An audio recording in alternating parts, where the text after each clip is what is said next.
Bonjour à tous, je pense que tout le monde entend bien, qu'il n'y a pas de souci de micro. On a fait quelques essais auparavant, donc ça devrait fonctionner. Donc bonjour à tous et merci de vous connecter pour ce webinaire que nous vous proposons avec pour objectif de préparer la phase d'admission. On arrive à une phase très importante, notamment pour les candidats dans le process Parcoursup, puisque c'est la phase au cours de laquelle ils vont à la fois recevoir des propositions, en accepter certaines, en refuser, en mettre en attente d'autres. Donc voilà un peu l'objectif, c'est de donner à tous les outils pour accompagner au mieux les candidats dans cette phase très importante d'admission, qui débutera, comme chacun le sait, le 30 mai, où les premières propositions vont arriver. Donc c'est pourquoi aujourd'hui, sur ce temps de midi, nous vous proposons avec l'équipe post-bac du SAIO ce temps de webinaire pour rappeler quelques grands principes, vous donner aussi quelques nouveautés, puisqu'il y a notamment un nouvel outil qui est mis à disposition des candidats pour s'entraîner, je dirais, à la phase d'admission, qui est déjà ouvert, mais qui nécessite aussi que les accompagnateurs que vous êtes, que ce soit directeur de CIO, psy-UN, chef d'établissement ou professeur, vous ayez en connaissance de cet outil quand vous allez pouvoir le proposer et accompagner des élèves qui pourraient vous poser des questions sur cet outil qui permet de se préparer à la phase d'admission. Donc, je suis accompagnée comme toujours sur ces webinaires, mais certains d'entre vous ont l'habitude d'être présents, donc connaissent déjà bien l'équipe. Donc, je suis accompagnée de l'équipe post-bac et notamment de Christelle Bourgeois, qui est mon adjointe sur ce sujet. Christelle, peut-être, voilà. Donc voilà, Christelle Bonjour. Bourgeois. Voilà. Et puis, les trois collègues qui travaillent d'arrache-pied sur le post-bac dans ces différentes phases et notamment dans celle-ci. Je vous laisse vous présenter, les collègues, rapidement. Bonjour à tous, je suis Maëva Martinel, chargée de mission pour l'équipe post-bac à Créteil. Bonjour, Madame Mélanie Gervoudi, chargée de mission au SAIO pour le pôle post-bac. Et bonjour, enfin Madame Dorol, chargée de mission post-bac au SAIO.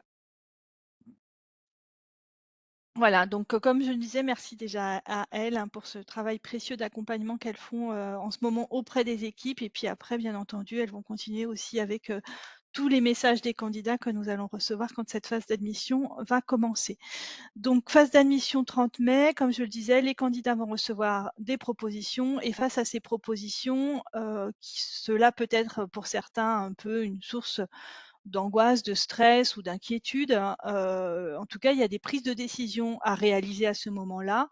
Et donc, l'idée, c'est vraiment de les accompagner au mieux dans ce moment qui peut être un peu stressant pour certains.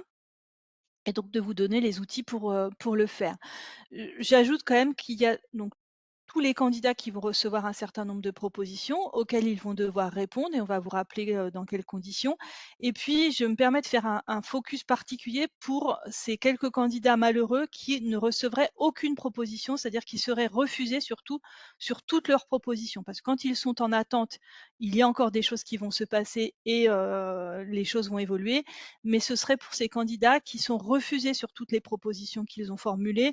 Et donc, que je demande à chacun, que ce soit aussi bien au sein des CIO, que ce soit dans les établissements scolaires, que chacun puisse repérer très rapidement ces candidats qui n'ont reçu que des refus pour travailler avec eux sur les phases suivantes et notamment préparer les phases complémentaires, préparer éventuellement la démarche autour de sollicitation KS, enfin les accompagner pour que ceux-ci soient aussi, je dirais, particulièrement traités pour là dans cette période inquiétante pour eux à un moment donné de se dire j'ai rien du tout alors qu'ils sont aussi en phase de préparer les dernières étapes de préparation de l'examen du baccalauréat, qu'on puisse les rassurer et leur donner des perspectives sur ce qui va se passer dans les étapes suivantes au-delà de ce refus total qu'ils pourraient avoir sur cette première phase d'admission.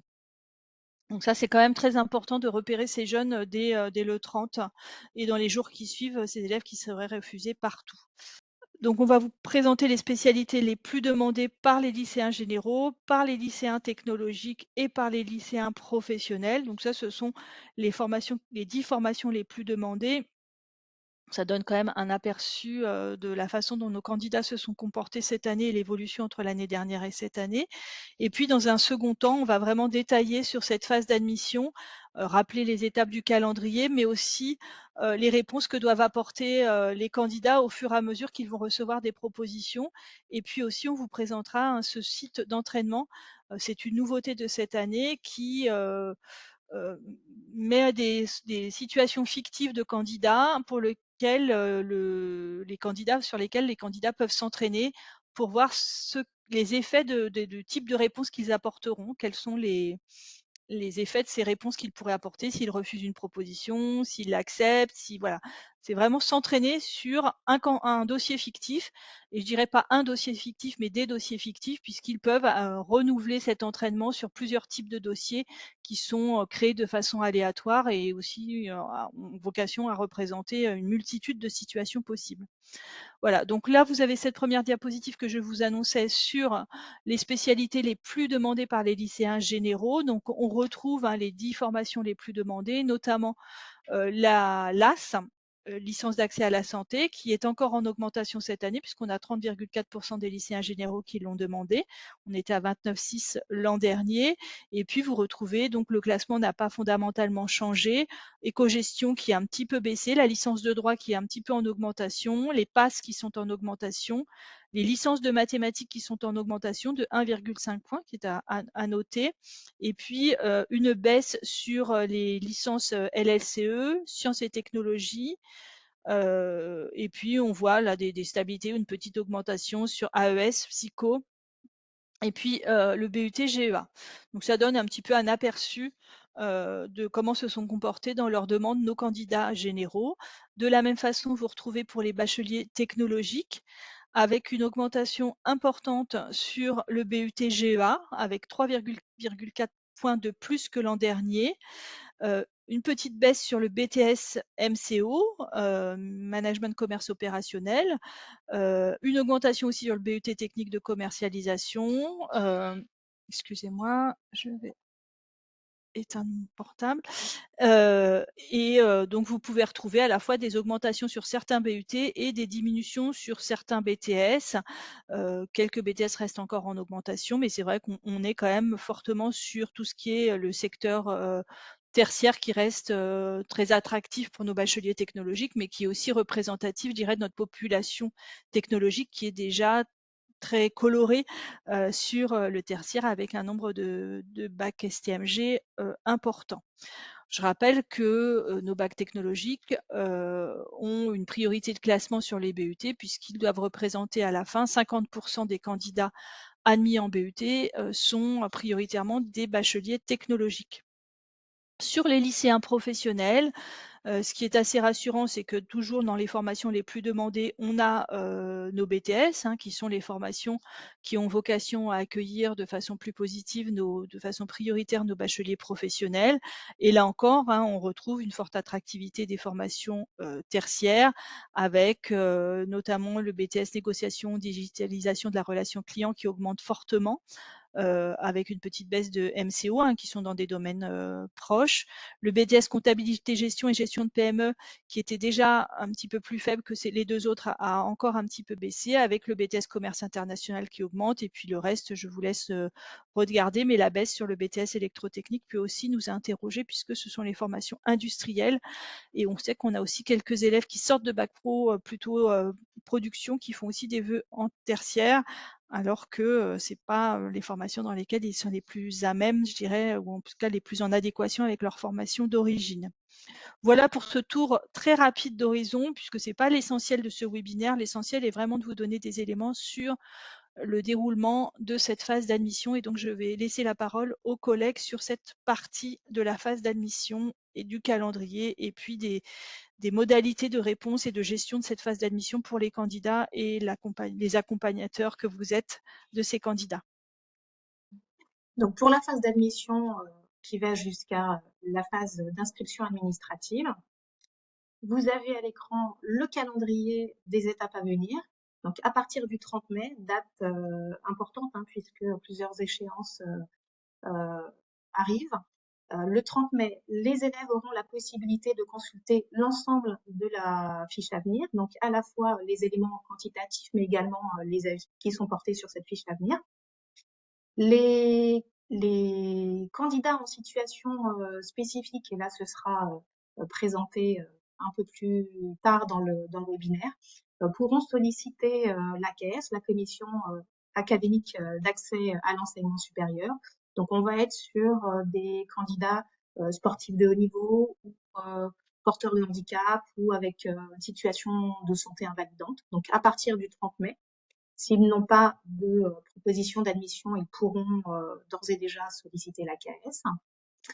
Et pour tous les candidats, du 30 mai au 12 juillet, c'est la phase d'admission de la phase principale. Donc le 30 mai, à partir de 17 h normalement, les candidats pourront consulter les réponses qui seront apportées par les formations sur les vœux qu'ils ont formulés antérieurement. Du 11 juin au 12 septembre, c'est la phase complémentaire. Donc, les formations dans lesquelles il y a des places vacantes pourront les mettre à disposition sur Parcoursup lors de cette phase. Et puis, du 1er juillet au 3 juillet, vous le verrez, les candidats auront la possibilité de hiérarchiser leurs vœux en attente s'ils souhaitent les garder. Et à partir du 4 juillet, pour tous, ouverture du module CAES, donc Commission académique d'accès à l'enseignement supérieur.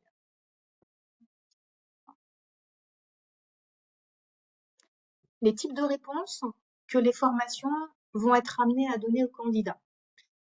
Elles peuvent être différentes selon le type de formation, donc formation sélective ou formation non sélective. Pour les formations sélectives, elles sont de 3 types. La formation peut répondre au candidat « oui ».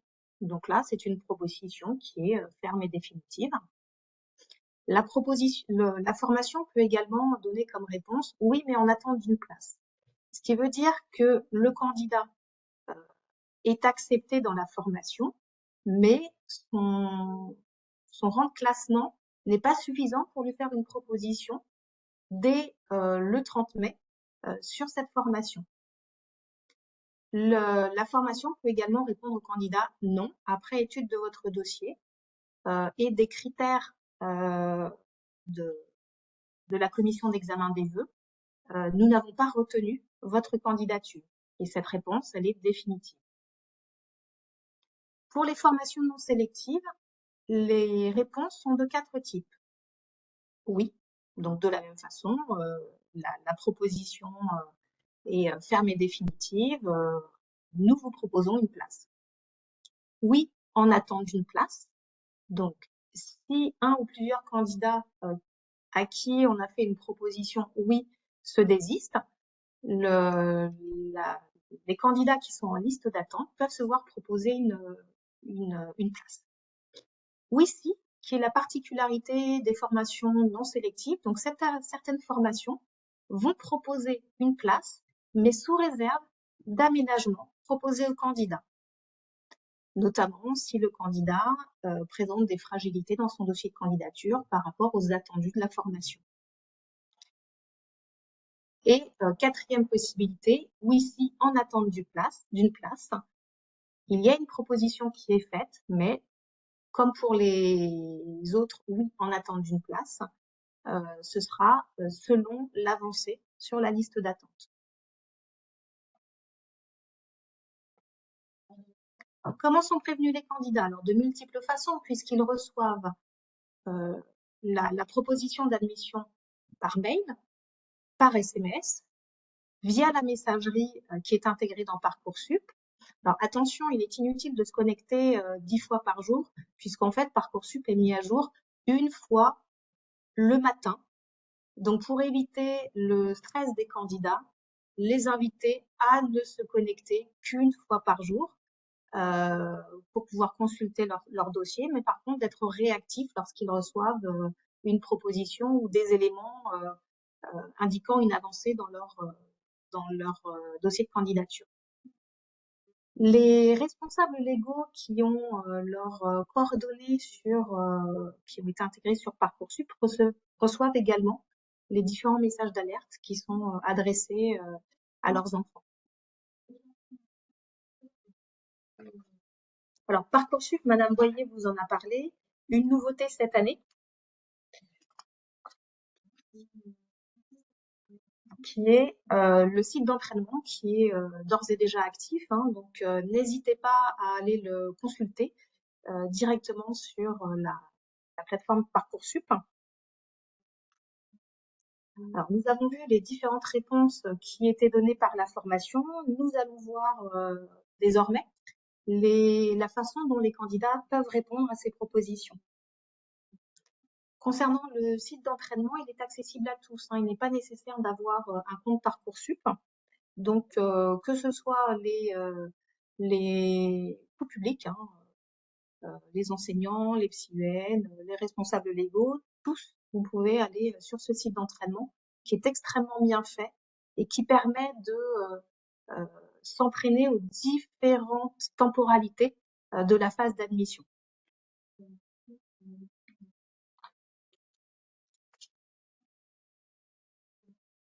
Alors, les différentes réponses que peut donner le candidat aux propositions qui lui sont faites. Pour les formations sélectives, lorsque le candidat reçoit une proposition qui est, oui, donc une proposition d'admission, le candidat peut accepter cette proposition ou y renoncer. Il ne peut pas revenir sur la décision qu'il a prise. Lorsqu'il est en attente d'une place, il peut décider de maintenir son vœu ou d'y renoncer. Pour les formations qui sont non sélectives, lorsqu'il a une proposition d'admission, de la même façon, le candidat accepte la proposition ou y renonce.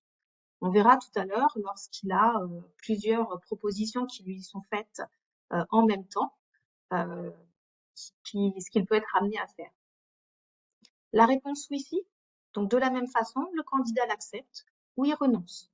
Mais il ne peut pas dire « je l'accepte, mais je ne veux pas de la proposition d'aménagement qui est faite ». Et lorsqu'il est en attente d'une place, de la même façon, il l'accepte, enfin, il maintient son vœu en attente, pardon, ou il y renonce.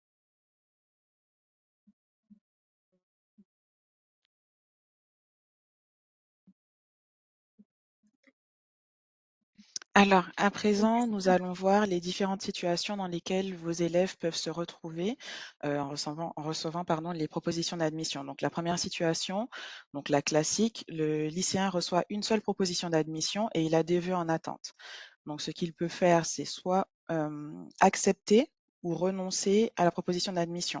Attention, il faut obligatoirement apporter une réponse.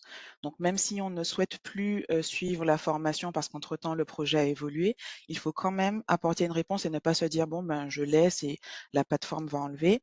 Non, il faut obligatoirement répondre à toutes les propositions d'admission reçues. Donc, il accepte ou il y renonce. Il indique pour chaque vœu en attente s'il souhaite le maintenir ou non. Si le candidat accepte définitivement une proposition d'admission, il pourra ensuite consulter les modalités d'inscription administrative. Il faudra télécharger l'attestation d'admission, donc on insiste beaucoup là-dessus. Ce sera la preuve qu'il a reçu et accepté son admission, sa proposition d'admission. Et il faudra ensuite procéder à l'inscription. Là aussi, on insiste dessus.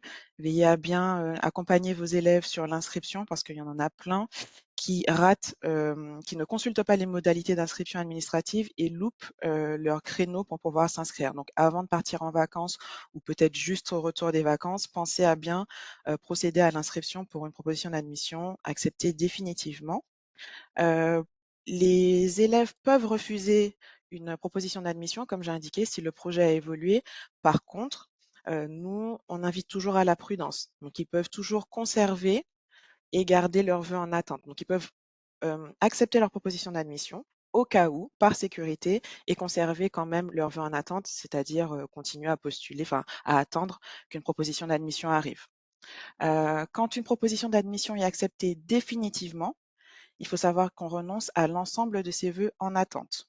Voilà, donc prenez le temps aussi avec les élèves de bien indiquer la différence entre j'accepte et je maintiens mes vœux en attente ou j'accepte définitivement, auquel cas, bon, ben, c'est bon, la procédure est arrivée à son terme pour moi et je me démissionne des autres formations. Deuxième situation, Hop, ce sera sur la slide. Merci. Donc, la deuxième situation est dans le cadre où vos élèves pourraient recevoir plusieurs propositions d'admission en même temps. Donc, le 30 mai, ils reçoivent 3 ou 4 propositions d'admission et puis ils ont d'autres vœux qui sont en attente d'une place vacante. Donc là, il faut savoir que les élèves ne peuvent accepter qu'une seule proposition d'admission à la fois, donc qu'ils soient bien vigilants sur la formation qui a leur préférence. On ne peut pas dire oui à toutes les formations parce que quand on se positionne, quand on décide, on libère de la place pour les autres candidats qui sont en attente. Et puis à la rentrée, on ne pourra pas s'inscrire dans toutes les formations à qui on a dit oui. Donc il faut bien prendre le temps à chaque fois de regarder où va sa préférence pour bien faire son choix. Donc, comme j'indiquais, choisir, c'est renoncer.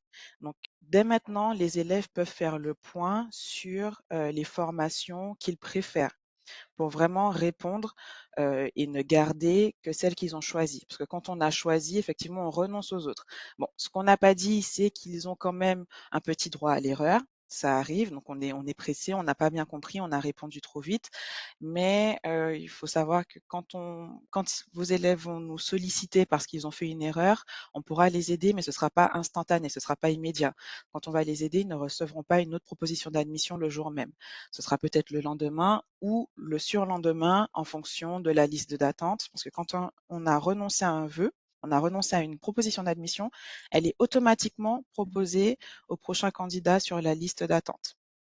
Dans cette situation, l'élève a encore le choix de maintenir ses vœux en attente, uniquement ses vœux en attente, pas les vœux pour lesquels il a reçu une proposition d'admission. Et s'il accepte définitivement, c'est pareil que pour la situation 1, donc il accepte définitivement, il renonce à toutes les autres et il procède à son inscription administrative. Donc consulter les modalités d'inscription et procéder à son inscription administrative. Alors, troisième situation, on a le lycéen, voilà, qui ne reçoit que des réponses en attente. Donc là, ça peut arriver si vos élèves ont formulé des vœux uniquement pour des formations non sélectives, donc il n'a formulé des vœux que pour des licences, il peut être sur la liste d'attente pour l'ensemble de ses vœux. Donc là, la procédure continue. Donc jusqu'à la fin de la phase principale, en fonction des désistements des autres candidats, l'élève va avancer sur la liste d'attente et finira par recevoir une proposition d'admission aussi en fonction de son rang de classement, mais je vais y revenir par la suite. Dans cette situation, ce type de situation, n'hésitez pas à rassurer les élèves. Donc même si au 30 mai, je n'ai aucune proposition d'admission, je suis en attente partout, ce n'est pas fini. Donc la procédure suit son cours. Ils peuvent déjà aussi se rendre dans les CIO ou voir avec le psy-EN, voir avec vous, professeurs principaux, s'il y en a qui sont présents. Donc n'hésitez pas à les rassurer. Et puis il y a plein de petits indicateurs qui pourront indiquer, montrer, mais je vais en parler aussi par la suite, comment la procédure risque de se dérouler pour eux. Mais en tout cas, ce n'est pas grave, justement par rapport à ces candidats qui vont se démissionner sur les propositions d'admission qu'ils ont reçues, eux pourront avancer. Donc c'est une situation tout à fait normale et on ne panique pas. Voilà. Donc ensuite, comme on le disait plus tôt, une des nouveautés sur cette campagne Parcoursup, c'est vraiment cet onglet sur la préparation de la phase d'admission. Donc cette année, sur le site Parcoursup, dans l'onglet préparation à la phase d'admission, les élèves et vous-même pourrez retrouver des règles d'or et des petites vidéos qui vraiment reprennent le calendrier, les différents types de situations qu'on peut qu'on peut recevoir au moment de cette phase d'admission. Donc vraiment les règles d'or, à savoir par exemple, quand on se démissionne, quand on accepte définitivement, on renonce aux autres, etc. Suivi de petits quiz justement sur ces vidéos pour voir si on a bien compris le fonctionnement de la phase d'admission. Et le plus intéressant, c'est ce petit site d'entraînement qui va permettre aux candidats de se mettre en situation pour répondre aux propositions des formations à partir d'une liste de vœux fictive. Donc, ils pourront vraiment s'entraîner à accepter ou refuser des propositions d'admission, conserver des vœux en attente et voir ce que cela va engendrer sur le dossier. Donc, voilà. Par exemple, voilà, avec cette slide, on voit donc tout en haut, le site d'entraînement reprend les différentes dates de cette phase d'admission. Là, on est dans la situation où l'élève a reçu 2 propositions d'admission. Il a 8 vœux en attente et 2 vœux refusés. Donc 2 propositions en attente, donc s'il a reçu un oui, il devra choisir sa préférence. Les vœux en attente, donc oui, mais à ce jour, il n'y a plus de place dans la formation, donc en attente de place disponible. Et les vœux refusés sur lesquels il ne pourra pas agir. En fait, voilà, la formation a pris la décision. Voilà. Donc ça, c'est comme ça que ça va s'afficher dans le dossier du candidat. Je ne sais pas si mes collègues veulent rajouter quelque chose à ce sujet. À chaque simulation, finalement, à chaque entraînement, les propositions qui sont faites sont différentes, que ce soit en termes de propositions, de vœux en attente, de vœux refusés. Donc, toutes les situations sont envisagées. N'hésitez pas à multiplier, à diversifier les types d'entraînement. Et puis, vous avez la possibilité de cliquer sur chacune des dates qui vous montre là aussi l'avancement de, du dossier d'admission. L'interface est exactement le même que celui qui sera proposé sur Parcoursup. Là, la différence, vous allez voir, vous avez le numéro de dossier et puis le nom du candidat qui est monsieur ou madame entraînement à chaque fois. C'est ce qui va différencier le site d'entraînement et le dossier de candidature réel. C'est un très bel outil, vraiment, je vous invite à l'utiliser vous-même, Oui. pouvoir le présenter aux élèves et éventuellement pouvoir l'utiliser en classe avec les élèves. Voilà, et comme vous pouvez le voir, il y a un bouton tout en bas qui s'appelle commencer un nouvel entraînement. Donc, vous pouvez simuler moult situations vraiment pour que l'outil soit bien compris et pour éviter effectivement après les erreurs au moment des réelles décisions qui seront prises par les élèves. Il faut que le Alors, candidat puisse se concentrer uniquement sur ses choix lors de la phase d'admission et pas sur les aspects techniques. C'est la raison pour laquelle ce site d'entraînement a été développé. voilà. Alors, ensuite, on va un peu faire le point. On va maintenant faire le point sur les indicateurs. Donc, sur Parcoursup, au moment de la phase d'admission, il y a différents indicateurs qui sont mis à la disposition des candidats. Donc, dans ces indicateurs, on retrouve la capacité globale de la formation, ce qui était déjà disponible dans la fiche formation, mais on la remet. Le rang de classement, à ne pas confondre avec le rang sur la liste d'attente. Donc, le rang de classement, il est déterminé au moment de l'examen des vœux et après l'application des priorités à donner. Donc, quand les formations ont intégré dans leur classement les taux de candidats boursiers, de bacheliers professionnels ou technologiques à impérativement classer. Voilà, ce rang de classement est donné à l'élève. Cette donnée, elle est stable et elle ne peut pas évoluer. Donc, elle ne changera pas du tout. Donc, ce qu'il verra au 30 mai, c'est ce qu'il verra tout le long, c'est ce que l'élève verra tout le long de la procédure. Par contre, le rang sur la liste d'attente va vraiment déterminer le nombre de candidats qui précèdent le candidat, qui précèdent votre élève, et le nombre de candidats qui sont en attente de recevoir une proposition d'admission avant lui. Donc, cette information, elle va bouger tout au long de la procédure. Le rang de classement, il est vraiment là pour aider à comprendre les données de la campagne précédente. Parce qu'un autre indicateur qui est aussi visible sur cette phase d'admission, ce sont les données de la campagne antérieure. Donc, les données de la campagne sur la formation antérieure. Et donc, par exemple, si l'an dernier, la formation a formulé des propositions d'admission jusqu'au candidat classé 300e sur la liste d'appel et que moi, je suis classé 700, donc mon rang de classement est de 700, ben, j'ai peu de chances de recevoir une proposition d'admission, même si, on le rappelle, toutes les années sont différentes. Donc, ce qui était fait l'an passé, ce qui a été réalisé l'an passé, sera peut-être pas la même chose cette année, mais ça permet un petit peu de visualiser, de mieux comprendre. Donc, voilà à quoi sert le rang de classement. Ça permet de bien déterminer un petit peu, faire des prévisions, savoir si on reformule des vœux en phase complémentaire, etc. Donc voilà. Ensuite, on va faire un petit point. Donc voilà, comment ça va se matérialiser pour vous. Donc pour la position dans la liste d'attente, donc elle sera bien visible en haut. Donc il y a vraiment le statut en attente et la position qui va à chaque fois évoluer. Et puis on a une petite phrase juste en dessous qui indique voilà que ça avance ou que ça stagne ou que voilà.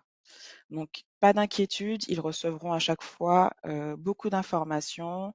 Elles seront visibles, elles seront très claires. Et puis, nous sommes derrière aussi sur la messagerie candidat.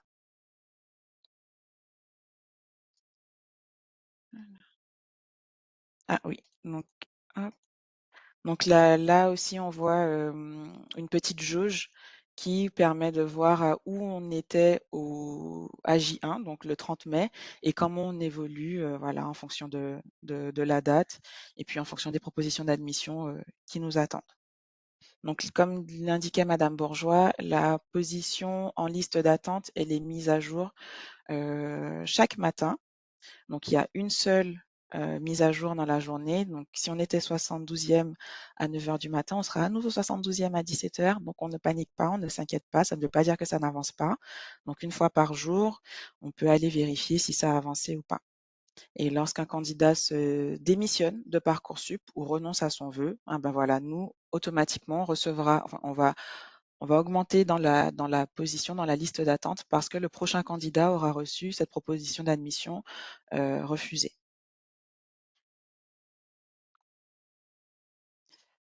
Et voilà, pareil pour le rang de classement. Donc celui-là, donc l'information qui ne bougera pas. Donc on aura la petite jauge sur 2023 qui montre où était le rang du dernier candidat appelé et où se trouve mon rang à moi.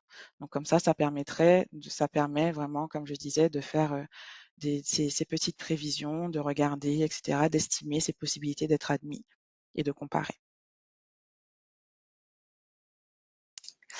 Donc, je vais prendre la suite. Nous allons passer maintenant à la situation suivante, dans le cas où le lycéen ne recevrait que des réponses négatives. Donc, il s'agit évidemment du cas où il n'aurait formulé que des vœux pour des formations sélectives. Donc, dans un premier temps, il est vraiment nécessaire d'accompagner l'élève, de le rassurer, donc de vraiment faire le point en fait avec l'élève pour préparer la suite de la procédure avec lui. Donc, comme indiqué sur le diaporama, il appartient en fait à l'équipe pédagogique d'échanger avec lui sur les possibilités qui s'offrent à lui. Donc, c'est vraiment un temps nécessaire peut-être pour refaire le point sur le projet et préparer, entre autres, la procédure complémentaire. On va faire un point sur ce sujet par la suite. Donc, dès le 30 mai, le lycéen pourra donc demander conseil et un accompagnement individuel ou collectif, que ce soit au sein du lycée ou auprès du centre de formation et d'orientation dans les CIO, pour envisager d'autres choix de formation et de se préparer à formuler des nouveaux vœux en procédure complémentaire. Donc, cette année, la procédure complémentaire débutera le 11 juin. Et donc, il sera possible de saisir des nouveaux vœux sur des formations qui disposent encore de places vacantes. Donc, voilà, donc ça peut être vraiment un temps. Alors, on parle dès le 30 mai, c'est tout au long, par contre, de la procédure, de pouvoir faire vraiment un repérage des élèves enfin, pour lesquels la procédure d'admission Parcoursup soit ne permet pas d'avoir une proposition d'admission, dans le cas où il y aurait que des refus ou même les situations où les élèves sont avec des vœux en attente et pour lesquels l'évolution peut prendre un petit peu de temps, etc. Donc, c'est vraiment de pouvoir accompagner ces élèves, les rassurer, leur donner toute la connaissance de la procédure à suivre, que ce soit la procédure complémentaire, les KS. Mais voilà, donc c'est vraiment un repérage important de ces lycéens qui sont dans ces situations-là, les accompagner, les rassurer, répondre à leurs questions et qu'ils aient bien en connaissance les différentes procédures par la suite. Donc, pour la slide suivante, donc les délais de réponse aux propositions d'admission. Donc, on l'a déjà expliqué tout à l'heure, mais le candidat doit impérativement répondre à toutes les propositions d'admission qu'il reçoit sur son dossier. C'est vraiment très important. Je reçois des propositions d'admission, qu'elles m'intéressent fortement ou qu'elles ne m'intéressent pas, je dois vraiment répondre dans les délais. Si je n'agis pas sur le dossier, la plateforme va considérer que je suis démissionnaire de la procédure et donc c'est vraiment problématique parce que il peut y avoir vraiment un abandon de la procédure. Donc c'est vraiment un point très important à indiquer aux élèves, aux lycéens, c'est vraiment de prendre le temps de consulter les dossiers et de répondre à toutes les propositions d'admission dans les délais. C'est très simple, il n'y a pas d'évolution, il n'y a pas de changement concernant ces étapes-là et même concernant ce visuel. À côté de chacun des vœux, à côté de chacune des propositions d'admission, il y a littéralement écrit la date et l'heure limite auquel le lycéen doit répondre. Donc, le visuel est très clair, donc il faut vraiment pouvoir, pareil, apporter ce point de vigilance, faire connaître aux lycéens qu'il faut vraiment qu'ils répondent dans les délais, au risque donc du coup de perdre là où les propositions qu'ils auraient reçues, mais également les vœux qu'ils auraient placés en attente. Comme l'expliquait Madame Martinel tout à l'heure, évidemment, il y a ce qu'on appelle le droit à l'erreur. Il peut y avoir voilà, avec le stress, on ne répond pas de la bonne façon à la proposition d'admission. Il peut y avoir, et c'est une réalité dans la vie de tous les jours, des contraintes qui fait que le lycéen n'a pas pu pour X ou Y raison se connecter dans les temps. Et donc, il faut, pareil, autre point de vigilance que vous devez avoir en tête et que vous devez indiquer aux élèves, c'est qu'ils doivent se manifester dans les 3 jours via leur dossier en envoyant un message via la rubrique contact. Donc ça, c'est pareil, c'est très important pour X ou Y raison. Si un lycéen n'a pas pu répondre ou a fait une erreur dans une réponse qu'il aurait apportée sur son dossier Parcoursup, il doit se manifester depuis son dossier en envoyant un message via la rubrique contact. Hop, pour la slide suivante. Donc, les délais de réponse aux propositions d'admission. Donc, pour une proposition qui est reçue le 30 ou le 31 mai, l'élève va avoir jusqu'au dimanche 2 juin, 23h59, heure de Paris, pour y répondre. Donc, le 30 mai correspond à un jeudi, le 31 mai, vendredi. La réflexion est faite de telle sorte à ce qu'il y ait un délai, entre guillemets, suffisamment long pour faire le point peut-être avec les élèves sur le début de la phase d'admission principale au sein des établissements dès le jeudi, voire le vendredi, pour justement accompagner les élèves, les préparer à cette phase d'admission principale, comment apporter les réponses, comment un peu se poser, faire le point, ne pas stresser, un peu encadrer tout ça. Donc, pour toutes les propositions reçues le 30 ou le 31 mai, l'élève aura jusqu'au dimanche, donc ça inclut les jours auprès du lycée le jeudi et le vendredi, mais aussi le temps du week-end pour un peu mettre en place la réflexion également avec la famille, c'est évidemment important. Et il faudra apporter donc du coup la réponse avant le dimanche 2 juin, 23h59. Pour une proposition reçue le 1er juin, l'élève aura jusqu'au lundi 3 juin, 23h59 pour pouvoir y répondre. Donc là, pareil, temps du week-end et la journée du lundi, s'il y a besoin de refaire un point avec les professeurs principaux, les psychologues d'éducation nationale, enfin voilà, pour un peu encore encadrer tout ce début de la phase d'admission principale. Et puis après, par la suite, pour les propositions reçues entre le 2 juin et le 11 juillet, l'élève aura 2 jours pour y répondre. C'est-à-dire concrètement, si je reçois une proposition d'admission le 10 juin matin, puisque les propositions d'admission sont envoyées le matin, l'élève aura jusqu'au 11 juin, donc le lendemain, 23h59 pour y répondre. Il y a évidemment la suspension des délais de réponse pendant les épreuves du baccalauréat du 16 au 23 juin, tout simplement pour permettre aux lycéens d'être concentrés, d'être focalisés sur les épreuves du bac et de ne pas être perturbés entre les réponses à apporter à Parcoursup, les épreuves du baccalauréat. Donc c'est officiel, c'est sur le calendrier. Du 16 au 23 juin, il y a une suspension des délais des réponses pendant ces épreuves, pendant les épreuves au baccalauréat. Pour accompagner, les élèves, donc le professeur principal peut suivre l'évolution des dossiers, des élèves, à partir du 30 mai. De quelle façon? En se connectant sur le site de gestion Parcoursup, du lycée avec ses identifiants. Il se connecte depuis établissement d'origine, étant donné que ça concerne ses élèves, en classe de terminale. Il se rend dans l'onglet élèves, puis dans l'onglet suivi des réponses et pilotage. L'onglet pilotage, en fait, donne accès à des données statistiques, mais l'onglet le plus, pertinent, c'est vraiment l'onglet suivi des vœux qui permet vraiment d'avoir accès, en fait, à la situation actuelle des élèves, les propositions d'admission, les dates limites des réponses, les vœux en attente, les vœux refusés. Il y a un visuel pareil très clair qui permet même de voir avec des codes couleurs si l'élève a accepté définitivement une proposition d'admission, s'il a reçu des propositions d'admission qu'il aurait acceptées et également, s'il y a des vœux qui sont maintenus en attente et en rouge des élèves qui auraient, soit, refusé toutes les propos enfin qui n'auraient aucune, proposition d'admission et donc là pareil, point de vigilance, pour l'accompagnement, de ces élèves-là. Donc ça, c'est vraiment pareil, depuis le site de gestion, Parcoursup, des données qui sont très utiles pour accompagner les élèves et un peu faire le suivi, des classes et le suivi des classes et des élèves et des vœux.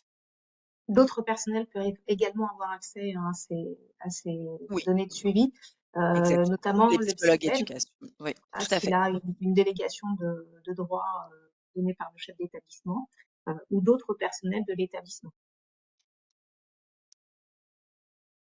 Hop, pour la slide suivante, on va faire un petit focus sur les vœux en apprentissage. Donc pour la grande majorité des formations, en apprentissage, elles sont toujours disponibles sur Parcoursup et il est toujours possible de formuler des vœux sur des formations en apprentissage et ce jusqu'au 10 septembre 2024. Donc pareil, dans l'accompagnement que vous pouvez faire avec les élèves, on a évidemment beaucoup, acté la date, limite, du 3 avril qui avait eu un report exceptionnel au 4 avril pour, la confirmation des vœux. Mais sachez que dans l'accompagnement des situations des élèves que vous faites au quotidien, s'il y a des élèves qui sont concernés ou, par l'apprentissage ou qui auraient envie de saisir des vœux, des formations en apprentissage, c'est toujours possible sur la plus grande majorité, des formations en alternance et ce sera le cas jusqu'au 10 septembre. Donc ça, c'est un point, à avoir en tête, également. Les réponses de ces formations, seront reçues au fur et à mesure. Les candidats ont des délais pour confirmer, les vœux. Ceux-ci sont visibles en face de chacun, des vœux des formations en apprentissage. Mais vraiment, voilà, le calendrier, en fait, des formations en apprentissage est légèrement différent que le calendrier des formations, sous statut scolaire. Donc c'est vraiment un petit focus. Voilà, les élèves, ont toujours la possibilité de faire des vœux, pour les formations en apprentissage jusqu'au 10 septembre en parallèle de la procédure complémentaire, dès aujourd'hui s'ils le souhaitent. Donc voilà. Pour les candidats, s'ils sont retenus sous réserve d'une signature de contrat, il faut impérativement chercher un contrat pour finaliser leur admission. Comme vous le savez, être un candidat, être un lycéen admis sous réserve de contrat ne signifie pas une proposition d'admission définitive. Ce qui vraiment conclut le statut de proposition d'admission définitive entre le CFA ou entre le lycée qui proposerait une formation en apprentissage, c'est le fait que le lycéen puisse fournir son contrat qui le lie avec un employeur. Donc, je pense que les élèves qui sont dans des démarches de chercher, un employeur dans le cadre d'une formation en apprentissage sont déjà engagés dans ces recherches. Dans tous les cas, il faut vivement les encourager à anticiper ces démarches de chercher, un employeur. Donc voilà, dès lors qu'un élève a trouver un employeur, qu'il a signé son contrat avec son entreprise, il doit prendre contact avec le CFA ou avec le lycée qui propose la formation en apprentissage, qu'il aurait placé sur son dossier Parcoursup sous réserve de contrat pour communiquer en fait le numéro de SIRET et finaliser la proposition d'admission définitive. Donc voilà, il y a également un service en ligne de prise de rendez-vous avec les CFA dans lesquels les candidats souhaitent s'inscrire et qui est mis en place pour les accompagner. Les CFA ont quand même un rôle important à jouer. Ils doivent accompagner les lycéens, les candidats dans les recherches dans les recherches pour pouvoir trouver un employeur. Donc, il faut également inviter les élèves qui auraient saisi des vœux sous statut d'apprenti à prendre contact avec les CFA. C'est vraiment important. C'est aussi un retour qu'on a eu parfois des CFA qui s'étonnent que des élèves, des candidats, des lycéens n'aient pas pris contact avec eux ou qu'il n'y a pas cette mise en relation qui a été faite avant. Donc, pas hésiter, voilà, à dire à vos élèves, bon, ok, je vois que tu as saisi des formations en apprentissage, tu as saisi tel CFA, etc. Sur la fiche de formation, sur Parcoursup du CFA, il y a des coordonnées de responsables pédagogiques. Encouragez vivement les élèves à prendre contact avec eux parce que ça peut vraiment être une porte d'entrée pour faciliter, peut-être qu'ils ont un vivier d'entreprise, peut-être qu'ils vont organiser également des réunions d'information et les accompagner dans cette recherche, en tout cas pour trouver un employeur. En tout cas, les CFA, c'est le rôle également qu'ils doivent jouer.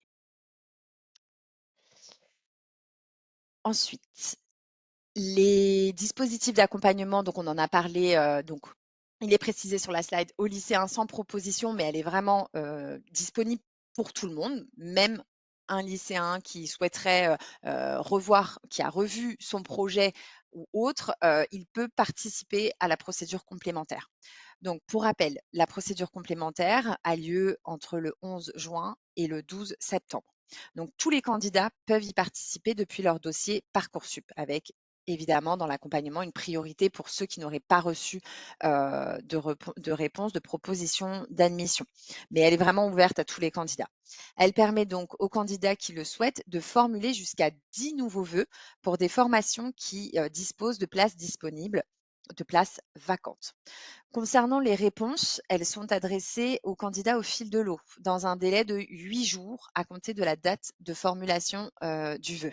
Donc, dès lors que je saisis dans mon dossier Parcoursup une formation qui est disponible dans la procédure complémentaire, la formation a jusqu'à 8 jours, un délai de 8 jours pour étudier mon dossier et m'apporter une réponse. Les candidats peuvent donc, dès le 30 mai, ça on l'a dit tout à l'heure, mais je le répète, solliciter un entretien avec le psychologue de l'éducation nationale pour préparer cette procédure complémentaire. Autre point de vigilance concernant l'APC, la procédure complémentaire, il est important aussi d'indiquer aux élèves, aux candidats, que tout ne se joue pas le 11 juin. Les places vacantes sont actualisées quotidiennement. Donc, dans l'accompagnement et dans l'explication que vous devez faire, que vous devez donner pour la procédure complémentaire, c'est qu'en fait, ce n'est pas parce qu'il n'y a pas de formation le 11 juin qui intéresserait vivement l'élève que tout est définitif. Comme vous le savez, la procédure Parcoursup est une procédure qui fonctionne au fil de l'eau, au fur et à mesure. Et donc, pour la procédure complémentaire, c'est pareil. Les formations disponibles sont mises à jour quotidiennement, tout simplement parce que ça varie selon les réponses qui sont apportées par les candidats. Il y a également plus tard les données des inscriptions administratives, si elles ont lieu ou pas lieu, ou si elles sont effectuées par les candidats ou pas. Il se peut que si on ne respecte pas une inscription administrative auprès d'une formation, ça veut dire que l'élève ne sera pas retenu sur cette formation s'il n'a pas respecté le délai pour aller s'inscrire et donc une place sera mise à disposition durant la procédure complémentaire. Donc, le conseil à dire, c'est déjà pour accompagner les élèves qui pourraient être concernés par cette procédure complémentaire, le temps de faire le projet, l'élaboration, enfin faire le point sur le projet d'orientation, peut-être également élargir les possibilités de formation post-bac qui pourraient éventuellement intéresser le jeune et de regarder, voilà, un peu quotidiennement durant la procédure complémentaire les formations disponibles. Voilà. Des places peuvent notamment se libérer lors des résultats au bac, puisque un candidat qui aurait pu accepter une proposition qui lui était faite par une formation, s'il échoue au bac, la proposition est nulle et non avenue. Donc les places sont remises dans le pot sur la phase complémentaire. Donc, pour rappel, possibilité de formuler jusqu'à, je suis sûre, merci, jusqu'à 10 nouveaux vœux sur des formations qui auraient des places vacantes. Toujours l'offre de formation disponible depuis le moteur de recherche. Les délais de formation doivent répondre sous 8 jours maximum, avec une pause estivale qui aura lieu du 12 juillet au 23 août et toujours une alerte par mail et par SMS lorsqu'une proposition d'admission est faite pour le candidat, même durant la procédure complémentaire.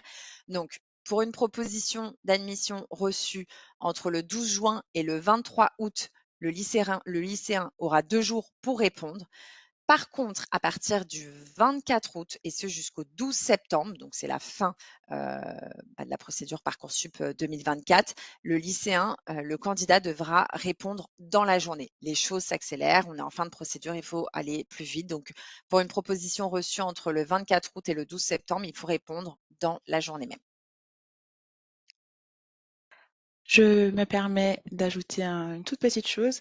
Justement, alors les alertes, elles sont faites par mail et SMS, donc bien vérifier aussi avec vos élèves que les mails et les numéros de téléphone renseignés dans les dossiers Parcoursup sont toujours valables, sont toujours actifs. Donc des fois, ils changent de mail et ils oublient de mettre à jour sur Parcoursup, sauf que Parcoursup les préviendra par mail, ou pareil, ils ont perdu leur téléphone, ils ont changé de numéro de téléphone et ils ne pensent pas à mettre au moins peut-être les numéros de téléphone des représentants légaux qui recevront aussi des notifications.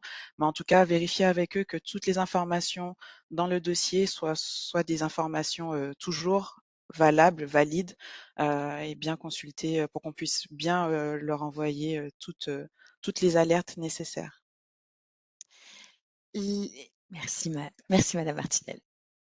Pour le dernier point, donc un petit focus sur les dispositifs d'accompagnement aux lycéens sans proposition, donc les fameuses KS. Donc la KS, Commission académique d'accès à l'enseignement supérieur, qui peut être saisie par les candidats éligibles à partir du 4 juillet 2024 depuis leur dossier Parcoursup et ce jusqu'à la fin septembre. Donc, un message explicatif sera adressé dès cette date aux candidats qui sont éligibles à la KS.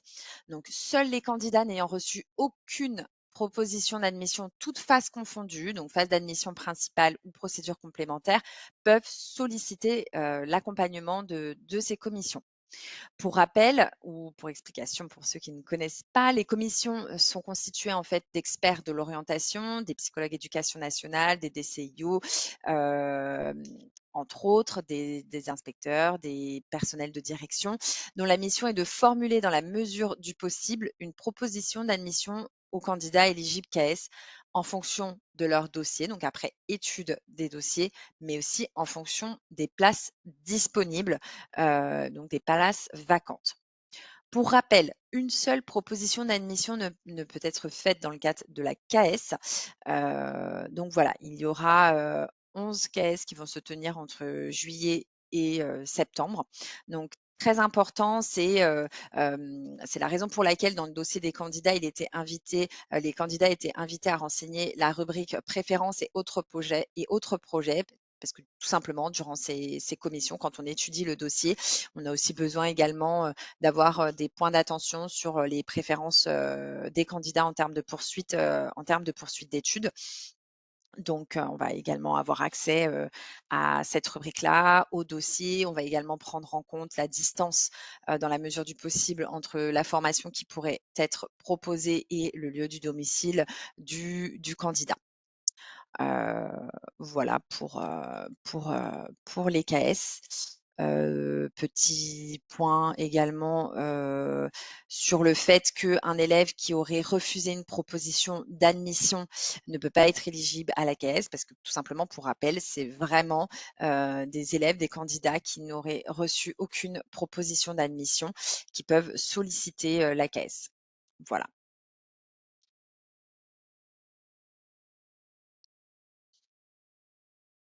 Hop. Alors, moi, je vais prendre le temps de vous parler de la KS spécifique. Alors, la KS spécifique a le même fonctionnement que la KS, c'est-à-dire que c'est une commission qui vient corriger l'admission au regard des besoins spécifiques des élèves. Donc, il y a 4 catégories 4 motifs dérogatoires. Donc, l'élève en situation de handicap, ou troubles de santé invalidante, ou état de santé comment dire, qui a été bouleversé au cours de l'année. Chargé de famille, donc l'élève et parents, ou l'élève a en charge un membre de sa famille, généralement en situation suivie par l'assistante sociale ou l'équipe au sein de l'établissement. Mutation, donc là c'est un... Alors, j'exclus les situations de déménagement, puisqu'un déménagement entre guillemets est prévisible et il y a la procédure de dérogation qui existe sur Parcoursup et qui a eu lieu pendant la phase de formulation des vœux. Donc elle n'est plus active aujourd'hui. La mutation, c'est, et voilà, l'éducation nationale, on a l'habitude, on assure au niveau du travail, on sait qu'on va éventuellement muter à un endroit. Donc le jeune, avec sa famille, ils ont formulé des vœux, par exemple sur la région Île-de-France, et puis il s'avère qu'il bascule dans la région du Limousin, et donc il faut adapter ses vœux au regard de la nouvelle affectation professionnelle d'un des membres de la famille. Donc, ça ne concerne vraiment cette situation très spécifique du changement de lieu de travail d'un des parents ou des deux parents qui va être pris en charge. Le déménagement n'étant pas une situation spécifique. Et enfin, le sportif de haut niveau qui, lui, du fait de sa situation, peut aussi être affecté dans un club d'entraînement qui est loin des vœux qu'il a formulés à l'origine en mars. Donc, dans ces 4 situations, même si l'élève n'arrive pas à se positionner, quoi qu'il advienne, il utilise la rubrique contact, et ce, dès le premier jour des admissions. Parce que comme c'est des situations spécifiques, on les traite au plus tôt. Là, je mets juste une petite lumière sur les situations de handicap et troubles de santé, où là, généralement, c'est des situations connues. Le travail autour de la formulation des vœux a été fait, sauf si c'est un événement récent.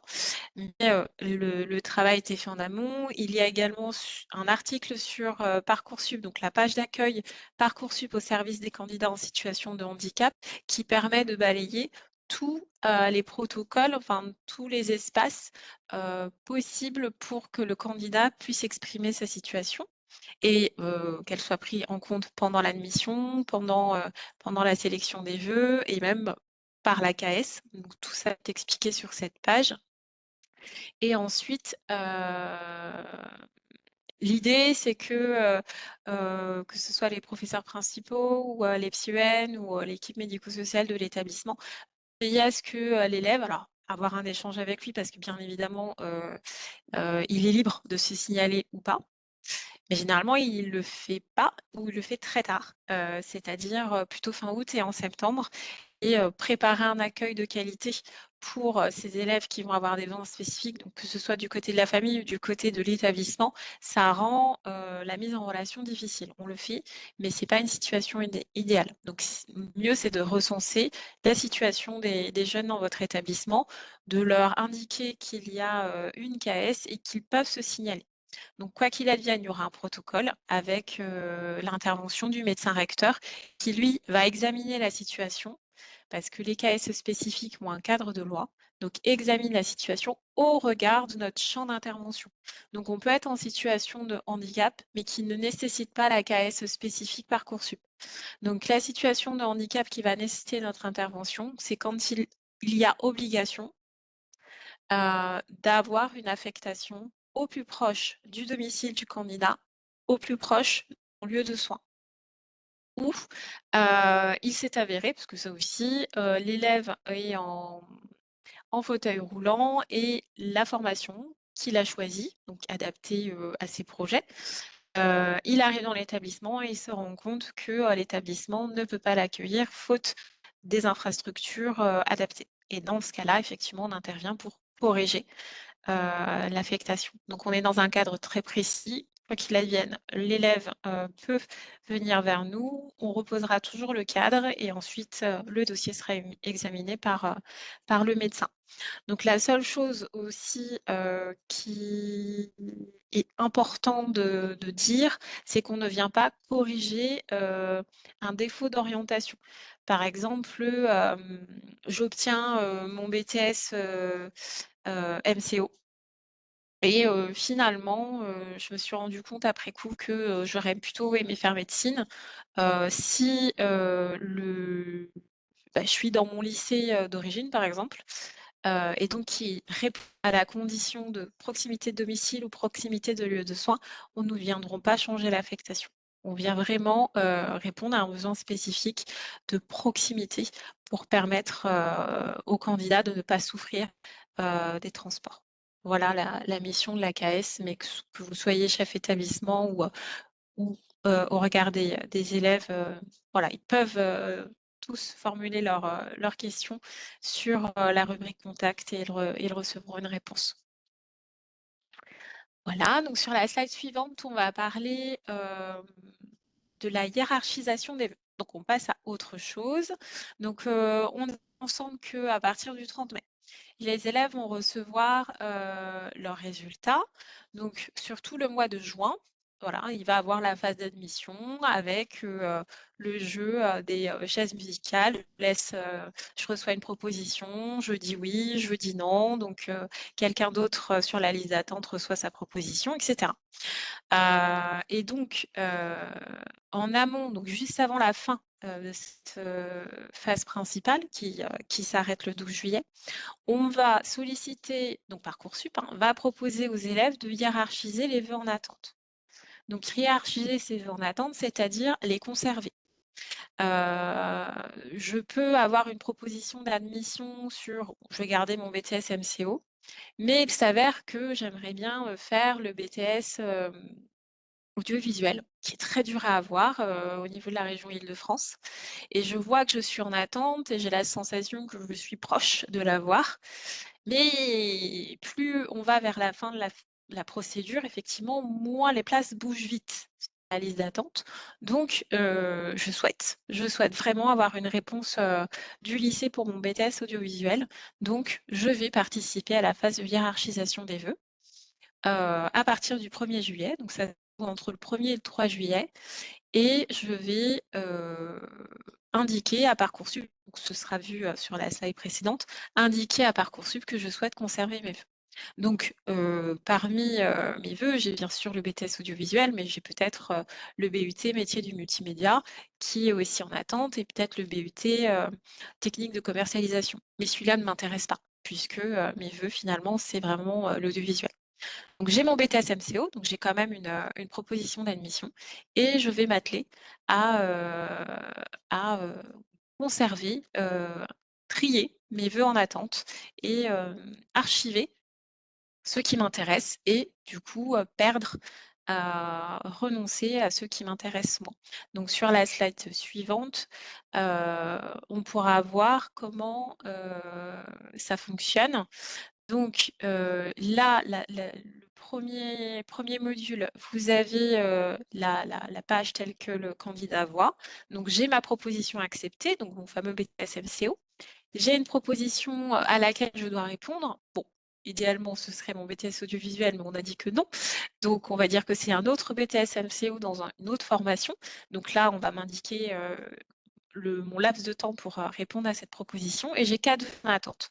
Donc là, dans mes vœux en attente, je vais avoir 2 BTS audiovisuels, un BUT MMI et le BUT TC. Et donc, je vais soit d'une part, alors j'ai 2 possibilités. Soit donc sur mon petit écran à gauche, je vais avoir mes vœux en attente avec un espace où je peux mettre un numéro. Donc ça me permet d'archiver mes vœux et archiver veut dire aussi ordonner. Donc mon vœu numéro 1 va être mon BTS audiovisuel et ensuite je mettrai mon BUT TC et toutes les formations pour lesquelles je n'ai pas mis de numéro, sont considérés comme abandonnés. La deuxième option, donc ça c'est plutôt l'écran du bas, je vais avoir la liste de mes vœux en attente et puis je les bascule. Donc je clique, glisse vers la liste, enfin vers la colonne mes vœux en attente classés. Alors les deux options fonctionnent très bien à partir du moment où on est sur un ordinateur.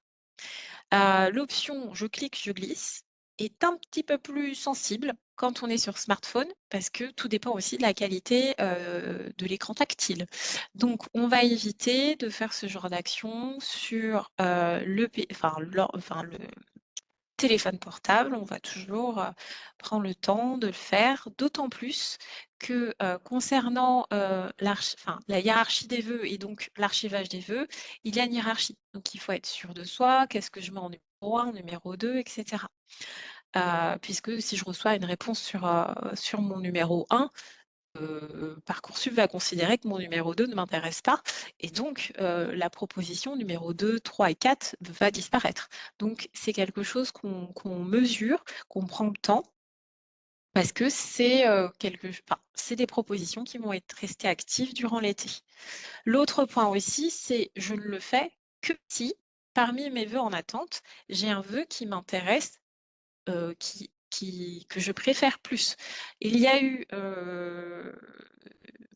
à chaque campagne des élèves qui sont tellement dans leurs vœux préférés, ils ont été s'inscrire et pourtant, ils participent à la hiérarchisation des vœux. Alors, il y a peut-être une petite curiosité pour savoir si telle ou telle formation va me répondre parce que mon dossier a retenu leur attention et donc ils participent. Sauf que Parcoursup considère que si on hiérarchise les vœux et en plus on leur met un numéro, donc un numéro 1 notamment, c'est que le vœu archivé en numéro 1 est préférable au vœu actuellement dans mon dossier, un vœu pour lequel j'ai mis un oui définitif et pour lequel j'ai été m'inscrire. Parcoursup va toujours considérer que le vœu archivé est meilleur puisque c'est ce que je lui ai indiqué.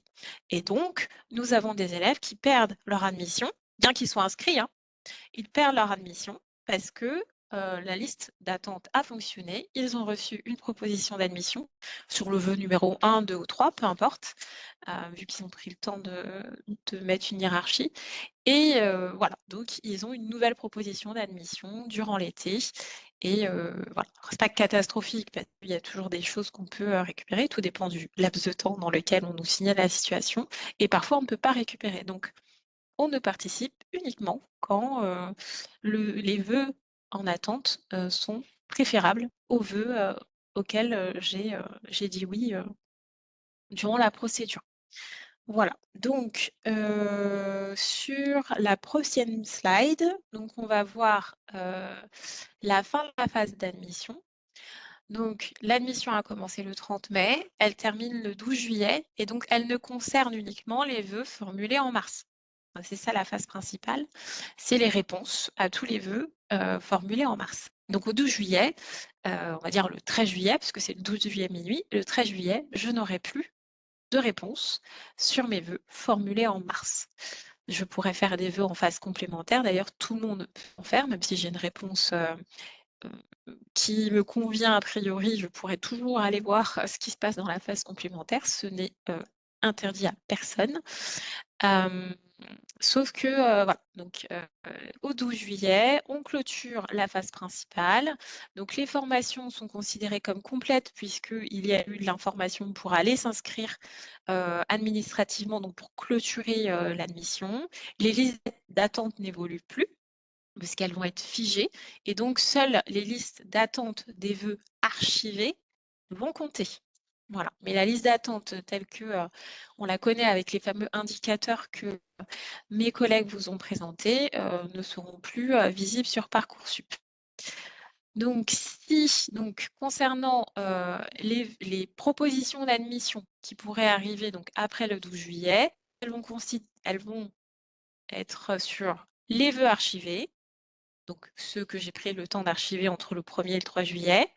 On appelle ça le désistement, puisque finalement, les formations étant complètes, la seule situation où une place se libère, c'est une démission ou un oubli d'inscription administrative.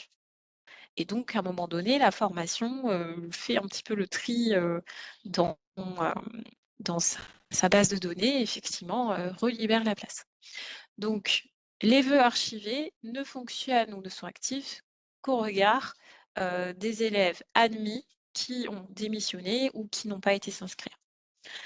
Il y a aussi la possibilité... Alors, je réponds à la question. Il semblerait que le candidat ne puisse pas s'inscrire tant qu'il avait maintenu des vœux en attente. Alors, le candidat est toujours invité, notamment au 12 juillet, à toute phase d'admission. Les candidats sont toujours invités à s'inscrire. Donc, j'ai mon oui définitif. De toute façon, pratiquement, on m'a donné le message pour aller m'inscrire. J'ai un oui en attente, donc j'ai dit oui. Et j'ai maintenu des vœux en attente. Alors, les vœux en attente ne fonctionnent que si je les ai archivés, parce que si j'ai un oui et des vœux en attente au 12 juillet, ce qui est possible, mais je ne les ai pas archivés, ils disparaissent. Voilà, ils ne comptent plus parce que je ne les ai pas archivés. Donc, ce n'est plus qu'un oui définitif. Par contre, si j'ai un oui avec des vœux archivés, là, je vais m'inscrire. Je ne suis pas obligée de basculer en oui définitif. Je vais m'inscrire et ensuite, mes vœux archivés vont vivre durant l'été et peut-être m'apporter une réponse positive durant l'été, auquel d'ailleurs je devrais répondre fin août parce que il y a aussi la trêve estivale, donc je traite, j'ai un laps de temps beaucoup plus long pour traiter ce genre de réponse. Donc là, sur le slide suivant, il y a la possibilité d'activer le répondeur automatique. Donc le répondeur automatique ne concerne que les vœux archivés, les fameux qui vivent pendant l'été. Et j'indique à Parcoursup que je ne vais plus me connecter et j'aimerais, parce que je suis très très sûre de moi, sur mon vœu 1, 2 et 3, ou au-delà, mais on va partir du principe qu'on a 3 vœux. Je suis très sûre de moi sur lors de mes vœux et je suis d'accord pour que le répondeur réponde à ma place. Autrement dit, je reprends mon BTS MCO donc actuellement, au 12 juillet, j'étais dans mon BTS MCO. Au 4 août, le BTS audiovisuel me répond, mais c'est mon choix numéro 2 par rapport à l'établissement. Et automatiquement, Parcoursup pour le répondeur va supprimer mon vœu numéro 3 et dire oui au vœu numéro 2. Donc je perds le BTS MCO, j'obtiens le BTS audiovisuel dans le lycée plan B, on va dire, mon deuxième lycée de choix. Et je n'ai pas d'action à faire puisqu'il valide la proposition. Elle est validée dans mon dossier. Et puis ensuite, un peu plus tard, type le 20 août, je reçois une proposition d'admission sur le premier vœu, donc le fameux BTS audiovisuel dans le lycée de mon choix. Et donc, de la même façon, le répondeur automatique va acter que je renonce au BTS audiovisuel choix numéro 2 pour basculer sur le BTS audiovisuel lycée que je préférais. Si entre-temps, parce que bien évidemment les choix évoluent et puis le stress de toujours attendre une réponse et de ne pas savoir où s'inscrire, si entre-temps je souhaite renoncer au répondeur automatique, ce sera possible. Notamment, voilà, je suis à mon vœu numéro 2, finalement il me plaît bien et j'ai pas envie de tester et voir si le vœu numéro 1 arrive et m'inscrire dans cette formation. Et j'arrête le répondeur automatique. Alors je peux toujours recevoir une réponse du numéro 1, ça ne bloque pas ce process, mais par contre il n'y aura pas de switch automatique entre mes deux vœux. C'est moi qui va prendre le temps de répondre et de réfléchir de nouveau à cette possibilité. Quand je supprime le répondeur automatique, je ne peux plus l'activer. Mais bon, les élèves auront l'information sans difficulté sur la plateforme.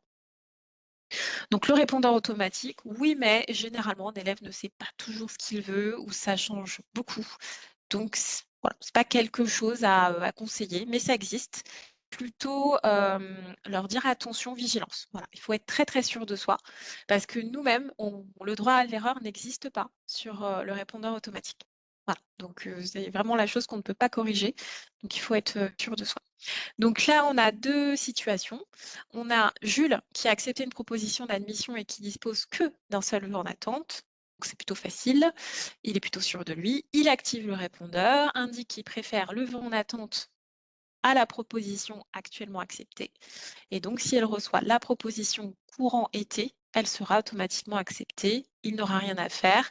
La formation sur laquelle il est actuellement inscrit, parce que si c'est l'été, il est forcément inscrit, va recevoir l'info qu'il n'est plus dans ses bases. Donc, il sera obligé d'aller s'inscrire dans la future formation, même s'il change d'avis. Donc, ça aussi, il faut faire attention.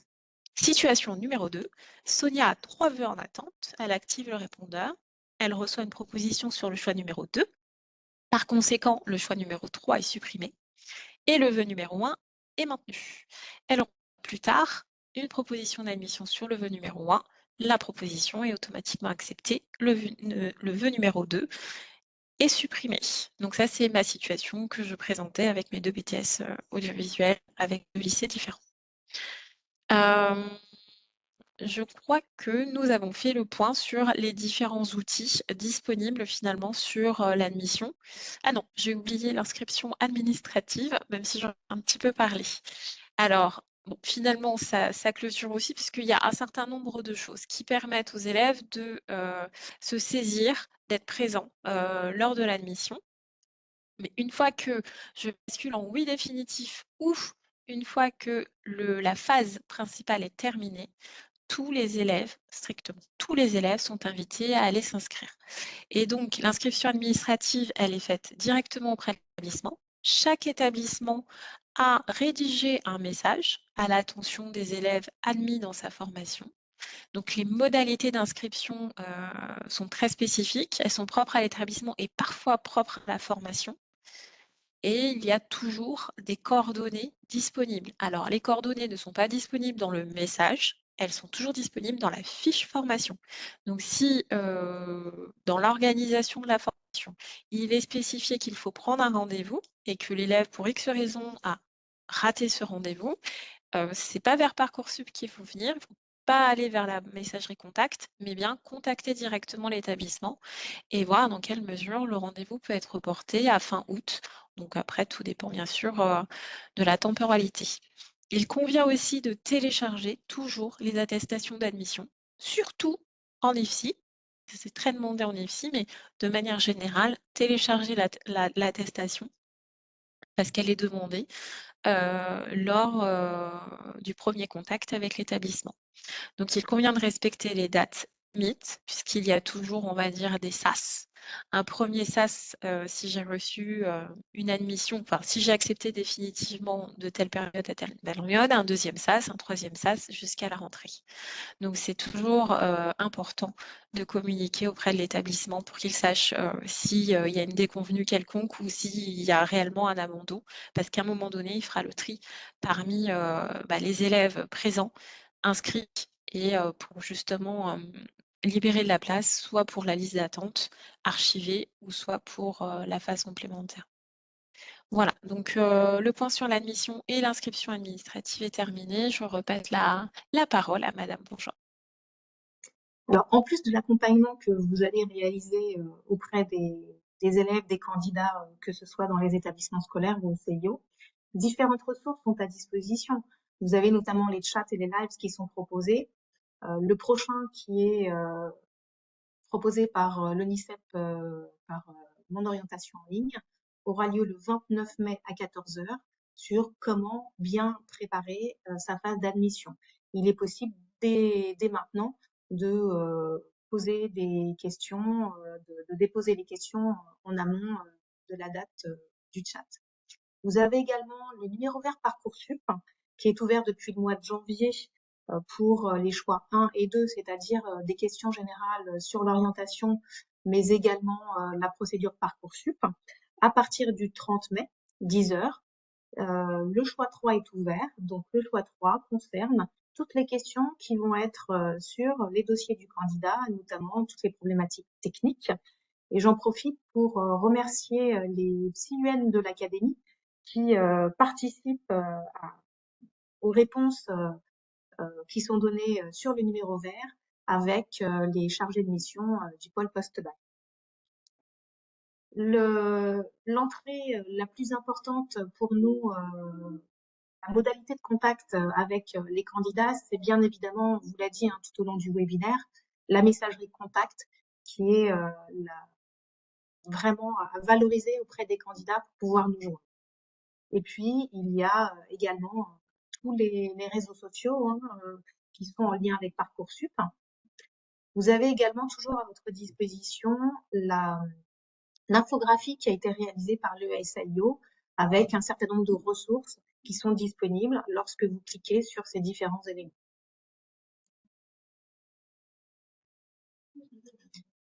Je vous l'ai dit, les lieux et les personnes qui sont extrêmement importants dans cet accompagnement, puisque là, il ne faut pas baisser les bras. On arrive sur une phase d'admission où il va y avoir beaucoup de questionnements de la part des candidats, des craintes, notamment liées à la temporalité. Je n'ai pas de proposition pour le moment. Est-ce que je risque de ne pas avoir de proposition tout au long de la procédure? Est-ce que je vais me démobiliser pour les épreuves du bac? Donc vraiment, là, il y a un accompagnement qui est à réaliser sur le terrain. Donc, de votre part, professeurs principaux, mais également de la part des psychologues de l'éducation, enfin des psychologues de l'éducation nationale, que ce soit en établissement ou en CIO. Un certain nombre d'infographies ou de vidéos sont présentes d'ores et déjà sur le site ou vont être mises en ligne très prochainement. Tout ça, toutes ces ressources, vous en aurez les informations via les prochaines newsletters qui vont être envoyées aux établissements dans les jours qui viennent par Parcoursup. Aujourd'hui, Parcoursup va envoyer une information concernant le site d'entraînement et normalement le 24 mai, les établissements vont également recevoir une information un peu plus complémentaire, enfin un peu plus complète concernant ces différentes ressources. Pour les CIO, nous leur transmettrons directement sur la boîte mail de chacun des CIO. Voilà, l'équipe post-bac du SAIO vous remercie d'avoir participé à ce webinaire. J'espère que nous avons répondu à la majorité de vos questions. Le diaporama qui est habituellement mis sur EduSchool pour la phase d'admission n'est pas encore déposé, mais nous sommes un petit peu en avance en fait avec notre calendrier habituel. Ce webinaire avait lieu un peu plus tardivement les années précédentes. Nous avons souhaité anticiper un petit peu, mais le diaporama du site EduSchool sera déposé très prochainement. Nous vous souhaitons une très bonne continuation et une bonne fin de journée.